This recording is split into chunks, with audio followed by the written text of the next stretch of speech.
देखिए, ये वीडियो है हमारे आरआरबी एनटीपीसी 2026 कह सकते हैं, वैसे आपका 2025 का एग्ज़ाम है। उस पर हम देखेंगे कि हमारी कंप्लीट अप्रोच क्या रहनी चाहिए। लास्ट साल जब हमने प्रोवाइड कराई थी आरआरबी एनटीपीसी 2024 की स्ट्रेटजी, आप लोगों ने यूट्यूब पर सबसे ज़्यादा उसको रिस्पॉन्स करा था और बहुत ज़्यादा पसंद करा था। उसके बाद अभी आपका रिजल्ट भी आया है CBT 1 का, और उसमें काफ़ी लोग सिलेक्ट भी हुए हैं जो हमारे साथ जुड़े हुए थे हमारे बैचेस में या हमारे एप्लीकेशन में या यूट्यूब पर जुड़े हुए थे। तो हमें लगता है, मैंने आपको पहले ही बताया था कि एनटीपीसी की वैकेंसीज आने वाली हैं, तो उस हिसाब से हमारी तैयारी क्या रहनी चाहिए, तो उससे पर हम बात कर चुके थे, पर अब डिटेल में बात करेंगे क्योंकि अब कंफर्म हो चुका है कि आपकी वैकेंसीज आ रही हैं। तो इसमें हमें क्या देखना है, किस तरीके से हमें पहली बार में अटेम्प्ट में अच्छे मार्क्स लेकर आ सकते हैं। मैं कंप्लीट स्ट्रेटजी की बात करूंगा, जीएस को अलग से हम करेंगे, पर इसमें मैथ्स, रीजनिंग और जीएस भी लेके चलेंगे। काफ़ी लोग कहते हैं कि आप ओनली जीएस के बारे में बताते हैं, इंग्लिश आपके और सब्जेक्ट के ऊपर बात नहीं करते। तो हमें स्ट्रेटजी समझने से पहले मैं एक चीज़ क्लियर कर दूँ, इसमें तीनों सब्जेक्ट को हम कवर करेंगे। दूसरी बात, मैं अपने अनुभव को आपके साथ शेयर करूंगा, क्योंकि हमने बताया था आपको कि 2019 का जो एनटीपीसी का एग्ज़ाम हुआ था, हमने दिया था उसको और फाइनल तक आया था। दूसरी बात, अभी जब हमने आरआरबी एनटीपीसी 2024 की तैयारी कराई है, उसमें एक आप लोगों के बहुत अच्छे तरीके के रिव्यू रहे हैं, तैयारी अच्छी रही है, और जो मैंने बहुत बारीकी से तैयारी को देखा है, आपके पेपर को देखा है, उस हिसाब से मैं आपको कुछ चीज़ें बताऊंगा जो बहुत ज़रूरी है, जिसका मतलब है ट्रेंड में बदलाव होना। क्या ट्रेंड में बदलाव हुआ है? क्योंकि जिस समय हमने एग्जाम दिया था और अभी आप देखेंगे इस बार के एग्जाम में ज़मीन आसमान का फ़र्क आ गया है। तो आने वाले जो एग्जाम है हमारे 2025 से, आप उसको 26 कहते हैं, उसमें परिवर्तन आएंगे या बिल्कुल सेम ट्रेंड रहेगा, उन चीज़ों को हम समझेंगे। क्योंकि तैयारी करने से पहले आपको ये भी समझना चाहिए कि आपके एग्जाम का पैटर्न क्या बदलाव हुआ है कि नहीं हुआ है, ठीक है। इसके बाद हम बात करेंगे वेटेस्ट सब्जेक्ट के ऊपर कि मैथ्स में कितना हमारा इंपॉर्टेंस रहा था, क्या क्या बदलाव रहे थे, क्या क्या इंपॉर्टेंट टॉपिक्स हैं, सारी चीज़ों को। क्योंकि मैथ्स के भी कुछ ऐसे सब्जेक्ट्स हैं, जैसे अगर आप एक ओवरऑल मैथ्स की बात करते हैं, उसके भी सब टॉपिक होते हैं, अरिथमेटिक, एडवांस, उनमें किसका ज़्यादा वेटेज रहा था इस बार के पेपर में, या उम्मीद क्या रहेगी आने वाले एग्जाम में, उन चीज़ों को अच्छे से समझेंगे। इसमें सारे सब्जेक्ट हमारे रहेंगे, इंपॉर्टेंट टॉपिक तो आपको कवर करके हम इसमें बातें करेंगे ही। और अंतिम रूप में हम बात करेंगे बुक्स के ऊपर कि हमारी कौन सी पुस्तकें रहनी चाहिए जिससे हमें पढ़ना है। देखिए, रेलवेज एनटीपीसी एग्जाम की आप तैयारी करने जा रहे हैं, तो आपको सबसे पहले प्राथमिकता के तौर पे मैथ्स को ऊपर रखना है। आप जानते हैं कि जीएस को पढ़ा रहे एक लंबे समय से, एसएससी को, रेलवेज को हमने प्रोवाइड कराया कंटेंट। मैं चाहूँ तो मैं आपको जीएस को सबसे पहले प्राथमिकता देने को बोलूँगा। वो ठीक है, सिलेक्शन वो डिसाइड करता है, पर अगर आपकी जीएस बहुत स्ट्रांग है और अगर आप मैथ्स कम लेकर चल रहे हैं तो आपको सिलेक्शन बिल्कुल भी नहीं होगा। इसलिए अपने दिमाग में रखना है कि हमको मैथ्स पर सबसे पहले प्राथमिकता देनी पड़ेगी, ठीक है। इसलिए हमें मैथ्स इस बार की किस तरीके की पूछी गई थी और क्या क्या पिलर है, उन चीज़ों को समझना पड़ेगा और अप्रोच क्या रखनी है हमको। सबसे पहली बात, हमारे 2 पिलर होते हैं मैथ्स में, अरिथमेटिक और एडवांस मैथ्स। अब इसको किस तरीके से समझना है, हमारे एग्जाम में आप 2024 की स्ट्रेटेजी देखिएगा जो मैंने आपको प्रोवाइड कराई थी। मैंने आपको कहा था कि अरिथमेटिक सबसे ज़्यादा फोकस करता है रेलवेज। अगर आप एसएससी में चले जाएंगे तो एडवांस में ज़्यादा पूछी जाती है, और अरिथमेटिक ऐसा टॉपिक है जो सबसे आसान रहता है आपके लिए। अगर आपके इसमें पकड़ करने में ज़्यादा दिक्कत नहीं है, आपको अगर घुमाएगा एग्जाम तो एडवांस मैथ्स में घुमाया जाता है, अरिथमेटिक आपकी बेसिक होती है। तो कुछ परिवर्तन था कि नहीं, तो बिल्कुल भी ज़्यादा परिवर्तन देखने को नहीं मिला जितने मैंने पेपर देखे हैं आपके रेलवेज के। ये पूरे एनालिसिस के बेस में बता रहा हूँ, ऐसा नहीं कि कुछ भी मैंने आपको बता दिया, क्योंकि 2024 को मैंने अच्छे से पढ़ाया था अपने बैचेस में, और मैथ्स के पेपर भी देखे। कई लोगों ने बोला था कि पेपर का लेवल एक बार बता दीजिए, तो नॉर्मल लेवल की पूछी गई थी। और सबसे ज़्यादा आपकी जो पूछी गई है वो है आपकी, एक मिनट रुकिएगा जरा, जो सबसे ज़्यादा आपकी पूछी गई है वो है आपकी अरिथमेटिक पूछी गई है, ठीक है। सबसे ज़्यादा क्या पूछी गई है, अरिथमेटिक। और जो हम पहले भी आपको बता रहे थे, CBT 2 में भी ऑलमोस्ट ऐसा ही रहता है पैटर्न, पर थोड़े से लेवल में अंतर हो जाता है। तो कहने का मतलब आपको प्राथमिकता के तौर पे अरिथमेटिक ही रखना पड़ेगा। एडवांस मैथ्स बिल्कुल नहीं आती तो ऐसा बिल्कुल नहीं है। एडवांस मैथ्स के क्वेश्चन पिछले साल के अगर आप बात करेंगे पेपरों के मुकाबले, इस बार इसका वेटेज बढ़ा है। पर अगर आप डिफिकल्टी लेवल की बात करेंगे तो मुझे कहीं भी ज्योमेट्री ऐसी नहीं लगी कि वो आपके लिए कोई चैलेंजिंग बने। बहुत सिंपल से क्वेश्चन आए थे। हाँ, ये ज़रूर है, आप ग्रेजुएट लेवल के पेपर देखिएगा तो 1-2 शिफ्ट ऐसी ज़रूर आई थी जहाँ पर मैथ्स के लेवल अच्छे पूछे गए थे। ओवरऑल अगर आप बात करेंगे तो मैथ्स आपकी नॉर्मल थी, ऐसे कोई भी आपके लिए दिक्कत नहीं कर रही थी, ठीक है। तो कहने का मतलब है आपको अरिथमेटिक और एडवांस मैथ्स को बराबर ही प्राथमिकता देनी है, पर पहले आपको अरिथमेटिक पर ज़्यादा काम करना है। अरिथमेटिक के कौन से टॉपिक सबसे ज़्यादा पूछे गए थे, तो हमने पहले भी आपको बताया था कि सबसे ज़्यादा आपका जो पूछे जाने वाला टॉपिक है उसका नाम है प्रॉफिट एंड लॉस। ये सबसे ज़्यादा क्वेश्चन पूछे गए थे इसमें से। लगभग आप बोलेंगे तो आप 1000 क्वेश्चन का, मैं 100 क्वेश्चन का एक लमसम आपको उदाहरण से समझाऊं तो ऐसा समझिए कि 100 क्वेश्चन में से 30 क्वेश्चन आपके प्रॉफिट एंड लॉस है, मतलब 30% वेटेज कैरी कर रहा था ये टॉपिक। सेकंड नंबर पे है आपका सबसे ज़्यादा, जिसको कहते हैं नंबर सिस्टम, इस टॉपिक से बहुत सारे क्वेश्चंस पूछे गए थे और वो लंबे समय से आप देखेंगे तो रेलवे नंबर सिस्टम पे सबसे ज़्यादा फोकस करता है। तो आप तैयारी करने जाएंगे तो आपको सबसे पहले प्रॉफिट एंड लॉस, अरिथमेटिक की शुरुआत वैसे परसेंटेज से होती है, तो परसेंटेज के क्वेश्चन भी बहुत ज़्यादा आए थे, परसेंटेज से शुरुआत कीजिए, फिर उसके बाद आप धीरे धीरे बढ़ेंगे तो सभी आपस में रिलेट करते हैं, तो आप फिर प्रॉफिट एंड लॉस के ऊपर जा सकते हैं। इन दोनों टॉपिक से बहुत सारे क्वेश्चंस आए हैं। फिर इसके बाद क्या होता है, नंबर सिस्टम आपका सबसे फेवरेट टॉपिक माना जाता है। इसमें आप एचसीएफ, एलसीएम, डेसिमल, आपके बहुत सारे फ्रैक्शंस के क्वेश्चन आ रखे थे, बेसिक क्वेश्चन, बोर्ड मास वगैरह के, तो वो नंबर सिस्टम का पार्ट हो जाते हैं। इससे सबसे ज़्यादा क्वेश्चन पूछे गए, अगर हम आपको समझाएं तो प्रॉफिट एंड लॉस से भी ज़्यादा क्वेश्चन पूछे गए थे। तो आपको अरिथमेटिक में ये 3 टॉपिक पे सबसे मेजर काम करना है। इसके बाद अगर हम बात करें तो टाइम एंड डिस्टेंस सबसे फेवरेट टॉपिक रहा है शुरू से एग्जामिनर का, अगर आप रेलवेज के एग्जाम को देते होंगे तो इससे भी बहुत सारे क्वेश्चन आए थे।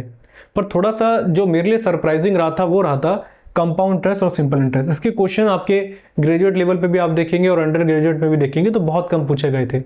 पर इसका मतलब ये नहीं है इसकी इंपॉर्टेंस कम है, जो भी कुछ चैलेंजिंग क्वेश्चन थे वो सारे कंपाउंड इंटरेस्ट के थे जो इस बार पूछे गए थे, इसलिए आपको इस टॉपिक को भी प्राथमिकता के ऊपर रखना है। अरिथमेटिक के आपके बहुत सारे टॉपिक होते हैं, रेशियो होते हैं, एवरेज होते हैं, सभी टॉपिक को छेड़ा इन्होंने, किसी भी टॉपिक को छोड़ा नहीं है। पर अगर आप बात करेंगे तो सारे टॉपिक में से इनका वैल्यू ज़्यादा रहा था। अब बात करते हैं, जैसे ये एडवांस मैथ्स तो आपने देख लिया है, अब आपका एडवांस मैथ्स की कहानी है। एडवांस मैथ्स में आपकी क्या क्या चीज़ें पूछी गई थी, तो एडवांस मैथ्स में आपके जैसे ज्योमेट्री हो गई, आपके एक और चीज़ें पूछी थी, इसमें क्वाड्रिक इक्वेशन के बारे में कुछ क्वेश्चंस रखे थे जो बहुत बेसिक थे, और एक है स्टैटिस्टिक जो आपका होता है सांख्यिकी जिसको कहा जाता है, उससे भी क्वेश्चंस आपके पूछे गए थे, जो एक नया टॉपिक मान सकते हैं आप रेलवेज के एग्जाम में। वैसे पूछा गया पिछले कुछ एग्जाम्स में भी, पर इस बार ज़्यादा पूछे गए थे क्वेश्चन। पर एडवांस मैथ्स का अगर आप अरिथमेटिक की कंपैरिजन करते हैं तो क्वेश्चन कम पूछे गए थे। तो कैसे हमको तैयारी रखनी है, आप कहीं भी जा रहे हैं आपको अरिथमेटिक पहले करना है, फिर धीरे धीरे एडवांस मैथ्स पे बढ़ना है आपको।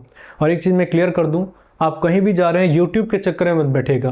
क्या काफ़ी लोगों को मैंने देखा है जिन लोगों की जीएस बहुत अच्छी थी पर मैथ्स में क्वेश्चन गलत हो गए और वो बाहर हो गए इस मार्क्स में जो इस बार का एग्जाम हुआ था। तो इस चीज़ से बच के रहना है। किसी भी टीचर को आपको कंटेंट अच्छा लग रहा है, जो अच्छा पढ़ा रहे हैं अपने बैचेस में, तो बिल्कुल निश्चिंत होकर जुड़ जाइए। 1000-2000 के चक्कर में अपने फ्यूचर को स्पॉइल मत कीजिएगा, ये मैं आपसे ज़रूर बोलूँगा, ठीक है। तो मैथ की स्ट्रेटेजी ये रहनी चाहिए, कैसे करना है, टीचर का ही सहारा लीजिए। अगर आपकी थोड़ी बहुत बेसिक अच्छी है तो आप कर सकते हैं, बट CBT 2 में भी आपको कंपटीशन का सामना करना पड़ेगा, तो आप किसी भी टीचर के गाइडेंस में जाइए, उनका पढ़िए, जो जो कंटेंट है वो करा रहे रेलवेज का जहाँ पर भी, और फिर उसके बाद अपने प्रैक्टिस साइड पे जाइएगा। बुक कौन सी लेनी है, तो वो है आपकी किरण पब्लिकेशन की, या आप कोई भी ले सकते हैं, जैसे पिनाकल वगैरह भी आते हैं।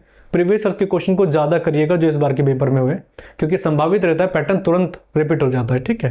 तो ये हो गई हमारी मैथ्स की तैयारी जो हमने आपको बताया। वैसे मैं बहुत डिटेल में आपको बताऊंगा, अलग अलग एक वीडियो अगर आप डिमांड करेंगे तो बहुत डिटेल में बात कर लेंगे। इसके बाद है हमारा रीजनिंग, इसको समझना ज़रूरी है। देखिए रीजनिंग को समझाऊँ अगर मैं आपको, इससे पहले आपको समझना पड़ेगा, हमने आपको 2024 की स्ट्रैटेजी में भी बताया था और इस बार भी ये देखने को मिला है। क्या हमने आपको बताया था कि एक टाइम पे 2016 में आपकी जो ये वाले टॉपिक होते थे, सिटिंग अरेंजमेंट हो गए, डायरेक्शन हो गए, कोडिंग डिकोडिंग को थोड़ा अलग कर देते हैं, sitting arrangement, direction, blood relation, जो आपके डाइस वगैरह के क्वेश्चन होते हैं बहुत कम आते थे प्रीलिम्स के एग्जाम में या CBT 1 में। पर आपको मैंने बोला था 2024 के टाइम पे कि इसकी प्रिपरेशन रखिए, और काफ़ी लोगों ने गलतियां क्या करी, वो सिटिंग अरेंजमेंट को बहुत हल्का लेकर गए, पजल वगैरह को, तो क्वेश्चन उनके बहुत ज़्यादा गलत हुए, इसलिए आपको ध्यान रखना है। अब ये ट्रेंड समझ लीजिए कि आपके सबसे ज़्यादा सिटिंग अरेंजमेंट के ही क्वेश्चन पूछ रहे हैं, और ये चैलेंजिंग टॉपिक है, इसलिए मैं आपको कह रहा हूँ कि इस पर आपको प्रैक्टिस ज़्यादा ही करनी पड़ेगी। पहले समझना है कि वर्बल और नॉन वर्बल में से ज़्यादा क्या पूछी गई थी, तो दोनों का रेशियो बराबर था। आप ये कहेंगे मुझसे किसका ज़्यादा था, तो बिल्कुल सिंपल था, बराबर था। पर मैं आपको प्राथमिकता क्यों दे रहा हूँ कि इन टॉपिक पे आपको ज़्यादा काम करना है, क्योंकि हम लोग जो नॉर्मल रीजनिंग होती है, कोडिंग डिकोडिंग हो गई, सिंप्लीकेशन टाइप के होते हैं जो आपके क्वेश्चंस, जैसे नंबर सीरीज के हो गए, ठीक है, कोडिंग डिकोडिंग हो गए, और आपके अल्फ़ाबेटिकल ऑर्डर होते हैं, वो हम सभी कर लेते हैं, उसमें हमारी बेसिक नॉलेज चाहिए होती है। पर इन टॉपिक में आपको प्रैक्टिस की ज़रूरत होती है, क्योंकि समय आपके पास लिमिटेड होता है। तो इसलिए आपको सबसे पहले सिटिंग अरेंजमेंट को ख़त्म करना है। इसके बाद आपका डायरेक्शन के क्वेश्चन बहुत सारे पूछे गए हैं। इसमें आप सिटिंग अरेंजमेंट में रैंकिंग अरेंजमेंट भी रख सकते हैं, उसके क्वेश्चन भी पूछे गए थे, पर वो सिंपल टॉपिक है। पर आप जैसे सिटिंग अरेंजमेंट करेंगे तो उसके बाद करिएगा। फिर एक और टॉपिक है पजल, उससे भी क्वेश्चन आए थे। इसके बाद है हमारा सीरीज़ वगैरह, जैसे कोडिंग डिकोडिंग तो आप सभी जानते हैं, बहुत बेसिक था, उसमें ज़्यादा परिवर्तन नहीं था।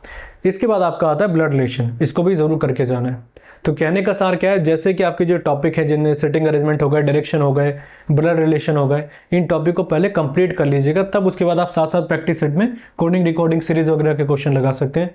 वो आपको हर जगह मिल जाते हैं मॉक टेस्ट वगैरह में। पर मेरी आपको एक कहने की एक रहेगी कि आप कोशिश करिएगा कि प्रीवियस ईयर के क्वेश्चन को पहले 1-2 सेट को बना के जरूर देखिएगा कि आपके कितने क्वेश्चन बन रहे हैं। अगर आपके टॉपिक अच्छे होंगे तो आप इजीली बना लेंगे। रीजनिंग में ज़्यादा फेरबदल नहीं हुआ है, जैसे CBT 1 में आया था वैसे इस बार हुआ है। सिटिंग अरेंजमेंट के लिए अगर आप तैयार थे, पजल के लिए तैयार थे, तो किसी को भी चैलेंजिंग नहीं लगा होगा। और ये मैंने आपको कई बार पहले ही बताया था कि अब नया पैटर्न आया है। तो पहले एक टाइम पे हुआ करता था कोडिंग डिकोडिंग सीरीज वगैरह के क्वेश्चन ज़्यादा आते थे, अब वो थोड़े से बराबर हो गए इनके बराबर। ठीक, अब देखिए आगे की तरफ बढ़ते हैं जो हमारा है GS सब्जेक्ट। ठीक है, GS को अगर आप ऑर्डर वाइज कहें और मुझसे पूछा जाएगा अगर आपकी पूरे NTPC के एग्जाम में सबसे ज़्यादा परिवर्तन किस सब्जेक्ट में हुआ है तो वो GS में ही हुआ है, पहली बात ये। दूसरी कहानी, अगर आप मुझसे पूछेंगे कि सिलेक्शन निर्धारित करने वाला सब्जेक्ट हमारा कौन सा है तो वो GS है। ये नहीं कि मैं पढ़ाता हूँ तो मैं ये बोलूँगा कि GS निर्धारित करता है, SSC में तो था पर इस बार भी देखने को मिला है। ऐसे बहुत सारे बच्चे जो हमसे जुड़े हुए थे SSC MTS वाले, जिन्होंने NTPC एग्जाम्स को देने की ख्वाहिश करी और दिया भी। अब सोचिए जो ऑलरेडी सेलेक्टेड है उनका मैथ्स और रीजनिंग तो अच्छा रहा होगा, पर कुछ GS के मामले में जो इस बार फेरबदल हुए हैं इस बार, उस कारण वो लोग बाहर हो गए। वैसे ऑलमोस्ट तो क्लियर कर चुके हैं पर उनको डर है कि आने वाले CBT 2 में दिक्कतें आएगी। इसका मतलब ये बहुत ही चैलेंजिंग रहा था इस बार, और सबसे ज़्यादा चेंजेस जो हुए हैं वो इसी में हुए हैं। किस में रहे तो देखिए, हम ज़्यादातर क्या करते हैं कि करंट अफेयर को ज़्यादातर हम इग्नोर करते हैं। आप मेरी स्ट्रेटेजी जरूर देखिएगा, मैं ऐसा नहीं कि आपको कुछ भी बता रहा हूँ। मैंने आपको वहाँ पर भी बोला था कि करंट अफेयर एक ऐसा सब्जेक्ट है जो आपके सिलेक्शन के लिए सबसे ज़्यादा निर्भरता मांगता है। इस बार जो मैंने सोचा था उससे ज़्यादा भी परिवर्तन करे हैं आपके रेलवेज़ के एग्ज़ाम में, और ये बात माननी भी चाहिए किसी भी टीचर को जो आपको कंटेंट दे रहा है। ये हर कोई बोलता है कि मेरा पढ़ाया हुआ है, पर ये कोई एक्सेप्ट नहीं करता कि ये जो मैंने नहीं बताया था वो भी आ गया। तो इस बार मुझे भी थोड़ा सरप्राइजिंग रहा था कि मैंने उम्मीद नहीं करी थी करंट अफेयर ऐसे पूछेगा। तो क्या क्या चीज़ें रही थी, पहली चीज़ें समझनी पड़ेगी कि इस बार का पैटर्न क्या रहा था और आपको तैयारी या अप्रोच कैसे रखनी पड़ेगी। हालांकि इस टॉपिक के ऊपर मैं बहुत डिटेल में अलग से एक वीडियो बना दूंगा, क्योंकि इतनी छोटी वीडियो में बताना आसान नहीं है, और मेरी वीडियो ज़्यादा बड़ी हो जाती है तो लोग पेशेंस कम रखते हैं तो इसलिए वो छोड़ देते हैं। तो हम कोशिश करेंगे जल्दी जल्दी बताने की। पहली बात, हमारे फेवर में क्या चीज़ें रही थी वो थी हमारी, जो हमने आपको एक चीज़ बताई थी कि 6 मंथ्स का जो एक पैकेज रहता है हमारे एग्जाम में, वो इस बार भी देखने को मिला था। 6 मंथ्स का पैकेज कैसे, आपकी करंट अफेयर न्यू ही पूछी गई थी। जैसे आप 2025 का एग्जाम दे रहे थे, 2025 की आई थी। ये आसान बात थी जो हमने बताया था कि आपको 1 साल मैक्सिमम करना चाहिए करंट अफेयर, और ये भी मैं आगे बोलूँगा। आप आगे एग्जाम की तैयारी करेंगे तो 1 साल की ही करंट अफेयर करिएगा, उससे ना तो ज़्यादा करनी है ना उससे कम करनी है, वो एक सेफ मानी जाती है। हमारे एग्जाम में ये भी देखा गया। पर थोड़ा चैलेंजिंग क्या रहा था इस बार के करंट अफेयर में कि ये करंट अफेयर थोड़ी सी डिटेल में ज़्यादा पूछ ली इसने। नॉर्मली क्या हुआ करता था, बहुत ज़्यादा ऊपर नीचे के क्वेश्चन पूछता था, पर इसने इस बार डिटेल में ज़्यादा पूछ लिया है। तो इसका मतलब है हमारी करंट अफेयर हमें 1 साल की करके जाना है, वो तो ठीक है, पर हमें कितना करना है, थोड़ी अप्रोच में बदलाव लाना है। और ये SSC में भी हो रहा है। कैसे करना है देखिए, इस बार जो हमने आपको बताया था स्टेट प्लानिंग अच्छे से करके जाइएगा, वो सेम हुआ है। स्टेट प्लानिंग की क्वेश्चन स्टेटमेंट वाइज रखे उसने, कि बताइए जैसे कोई मान के चलते नमामि गंगे के बारे में पूछ लिया कि बताइए इनमें से कौन सी योजना किसके हिसाब से इसके स्टेटमेंट कौन से सही नहीं है। तो आपकी नॉलेज मांग रहा है, ना कि आपसे रट्टा देख रहा है कि आपने कितना रट्टा मारा है। तो करंट अफेयर अगर आप एक लाइन से याद करके जा रहे हैं तो बिल्कुल छोड़ दीजिएगा। दूसरी बार इसने चेंजेस क्या करे थे, साइंस एंड टेक के, जो हमने आपको बताया था साइंस एंड टेक पूछता और पूछा भी था, पर इस बार इसने साइंस एंड टेक को थोड़ा सा अच्छे लेवल में पूछा है। जैसे कि कोई मिशन हुआ है आपका इसरो के द्वारा, तो उसकी बहुत डिटेलिंग की चीज़ें पूछी है। तो साइंस एंड टेक पे थोड़ा फोकस रखिएगा अगर आप 2025-26 की तैयारी कर रहे हैं। ठीक है, 2 चीज़ें क्लियर हो गई। बाकी के टॉपिक पे ज़्यादा फेरबदल नहीं कराए, और मैं आगे जैसे धीरे धीरे सब्जेक्ट आपको बताऊंगा। तो करंट अफेयर से बहुत सारे सब्जेक्ट को जोड़ दिया इसमें। जैसे कि हमारा एक सब्जेक्ट है जिसका नाम है इकोनॉमिक्स। इकोनॉमिक्स हमारा बेसिकली क्या होता है, वो एनसीईआरटी बेसिस पूछा जाता है। आप SSC में जाएंगे, रेलवेज में जाएंगे, पर इसने इस बार करंट अफेयर से जोड़ा। आपको हैरानी और एक कुछ चीज़ को लेकर होगी, जो हमारा पॉलिटी होता है। पॉलिटी में मैंने आपको बताया था कॉन्स्टिट्यूशन अमेंडमेंट करके जाइएगा, संवैधानिक संशोधन, वो क्वेश्चन बहुत सारे आए थे, इस बार पूछे भी गए हैं। पर इसने एक मेरे लिए सरप्राइजिंग क्या करा कि हमने उम्मीद करी थी संविधान संशोधन जो होते हैं आपके 2015 तक याद कर लीजिए, आज़ादी के बाद से, वो वहाँ तक ठीक है। पर अभी जो हाल ही में संशोधन हुए उनको भी पूछा गया इसके द्वारा, और अच्छे लेवल का पूछा गया, ऐसा नहीं कि ऊपर ऊपर पूछ लिया। तो इसका मतलब करंट अफेयर उसने पॉलिटी के भी साथ जोड़ दिए। कुछ पॉलिटी की कुछ घटनाएं रही थी वो पूछ ली उसने। तीसरी कुछ चीज़ें बच गई हमारी, वो है हमारी ये स्टैटिक जीके। स्टैटिक जीके को भी इसने करंट के साथ जोड़ दिया। वो नॉर्मली जोड़ा जाता है, जो हमने आपको पहले बताया था कि कोई फेस्टिवल्स वगैरह हो गए तो उससे रिलेटेड क्वेश्चंस आए थे। तो कहने का मतलब अब आपको जो करंट अफेयर करनी है तो आपके दिमाग में 3 चीज़ें रहनी चाहिए। पॉलिटी की कुछ इंपॉर्टेंट करंट अफेयर उसको देखना है। दूसरी बात, इकोनॉमिक्स जो है उसको भी ढंग से पढ़ के जाना है, जैसे कुछ डाटा वगैरह। मुझे सबसे ज़्यादा सरप्राइज जिसने करा, ये चीज़ों ने सरप्राइज नहीं करा, क्योंकि मैंने आपको स्ट्रेटेजी में बताया था ये चीज़ें करनी है। सरप्राइज सबसे ज़्यादा करा है कि क्वेश्चंस बहुत ज़्यादा पूछे इसने, जीएस में एक वेटेज इसने अलग ही बढ़ा दिया इसका, ये सबसे ज़्यादा दिक्कत करी है। और थोड़ी बहुत जो उसने दिक्कत करी है वो डाटा के क्वेश्चन, जैसे कोई आपकी स्कीम आई है या कोई भी चीज़ आई है, जैसे कोई डाटा आ गया रिपोर्ट के द्वारा, उस डाटा को बहुत ज़्यादा डिटेल में इसने पूछ लिया, वो चीज़ें दिक्कत करी है। ठीक है, बाकी आपके लिए करंट अफेयर आपको सबसे पहले प्राथमिकता के तौर पर रखना है। कैसे करना है, इसके लिए आप अपने कहीं भी सोर्स पर जा सकते हैं। वैसे देखिए करंट अफेयर मैं भी इस बार पूरी कोशिश करी कि सीजीएल 2026 को हम टारगेट कर ही रहे हैं पढ़ाने के लिए, तो रेलवेज के बच्चों को भी टारगेट करेंगे, तो इस चैनल पर आप सब्सक्राइब कर लीजिएगा इसको। करंट अफेयर हम इसी में कराएंगे और साथ में एप्लीकेशन भी तो कराएंगे हमारे कोर्सेज में, जो हमारे कोर्सेज चल रहे हैं, तो आप उनको ही ज्वाइन कर सकते हैं हमारे कोर्सेज जो लास्ट साल हमने प्रोवाइड कराए थे आपको, और आप लोगों ने बहुत पसंद करा था कोर्स को, हमारे एनटीपीसी 2024 के बैच को। अब 2025 का बैच भी हमने लॉन्च कर दिया, एक बार डिटेल वगैरह हम आगे बता देंगे, पर आप प्ले स्टोर पे जाके चेक कर सकते हैं। सारा पैटर्न जो रहा था, सारे प्रीवियस के क्वेश्चन हम वहाँ पे करा ही रहे हैं। आपको देखने को मिलेगा कि यूट्यूब पे भी हमने कुछ नए टॉपिक जो पूछे गए थे उनको भी बताया, तो आप एक बार विजिट करके देख सकते हैं। बाकी इंक्वायरी नंबर हम आपको दे देंगे, एक बार चेक कर लेना अगर आपको रेलवेज एनटीपीसी 2026 की तैयारी करनी है, या 2025 जिसको कह रहे हैं इसको लेकर। ठीक है, जीएस के बैच को लेकर हम बात कर रहे हैं, और वो सारा अपडेटेड रहेगा, जो भी नए पैटर्न के तरीके से क्वेश्चन आए थे उनको समझेंगे। बड़ी बात क्या है, उसमें इकोनॉमिक्स भी हमने ऐड कर दिए, उसको आगे देखेंगे, पहले हम अपने टॉपिक पे बात करते हैं। ठीक है, अगली बात है हमारी, ये करंट अफेयर में बदलाव आया। दूसरी बात है पॉलिटी के क्वेश्चन ज़्यादा आए थे और बहुत बेसिक आए थे। बेसिक मतलब बस एक ही थोड़ा चैलेंज रहा था जो हमारे लिए, जो हमने आपको पूरी कहानी बताई थी कि वो करंट से जोड़ दी गई थी कुछ चीज़ें, बाकी संविधान संशोधन जो हमने बताया था वो करके जाना है, वो आए थे क्वेश्चंस, और पॉलिटी में ज़्यादा चेंजेस नहीं रहे थे। पर अच्छी बात ये रही थी क्वेश्चन ज़्यादा आए थे, इसलिए आपको पॉलिटी को हमेशा ही सेकंड नंबर पर प्राथमिकता पर रखना है। इसके बाद है हमारा हिस्ट्री में आपको मैंने पहले ही बताया था, और अभी एक स्ट्रेटेजी आपको दूंगा, मैं डिटेल में बताऊंगा।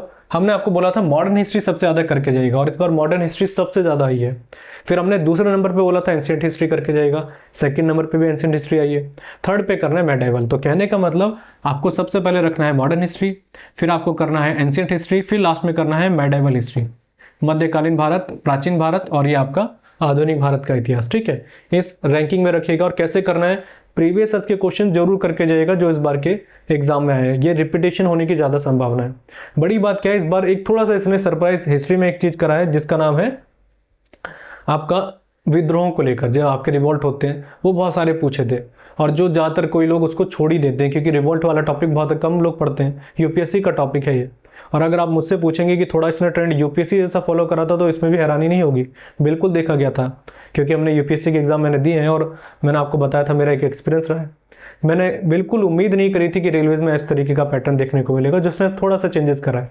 लेवल नीचे था पर पैटर्न वही फॉलो करा इसने। ठीक है, इसके बाद है हमारा ज्योग्राफी के क्वेश्चन बहुत सारे पूछे थे, इंडियन ज्योग्राफी पर ज़्यादा फोकस करा था। क्या करना है, प्रीवियस ईयर के क्वेश्चन और टॉपिक, जैसे आप किसी भी टीचर का बैच ले रखे उनको पढ़िए, साथ में प्रीवियस ईयर के क्वेश्चन जरूर कीजिएगा जो इस बार के हुए थे, चाहे वो अंडर ग्रेजुएट हो, चाहे ग्रेजुएट हो, और चाहे कोई भी एग्जाम आरआरबी जेई वगैरह जिसके भी हुए होंगे। ठीक है, इसके बाद है हमारा जनरल साइंस जो हमने बताया था, फिर वही वाली कहानी।